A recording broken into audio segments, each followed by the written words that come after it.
Сегодняшнее обращение аварского хана Мусалхана Хабибу, чемпиону, чтобы Хабиб, когда в чемпионатах поднимал аварский флаг, белым волком красный флаг, чтобы дух аварского народа поднять нужно.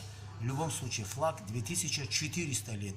Это флаг знает Римская империя, это флаг знает Византийская империя, это флаг знает Канада, Саки, американцы, китайцы, все этот флаг знают. А у меня огромная просьба, личная просьба аварского внука хана Курайшита, лично Хабибу, чтобы аварский флаг в чемпионатах Хабиб по-братски, поднимите аварский флаг, покажите миру, что мы, имперские авары, мы есть, и мы будем. Этот мир мы создали, этот мир держимся нами. От чистого сердца тебе, Хабиб, ассаламу алейкум, всех благ тебе, с аварским флагом, белым волком, красного цвета и 13 корона, там должно быть золотые наверху, 13 корона, белый волк и красный флаг, аварский флаг, 2400 лет. Ассаламу алейкум, хан Сила.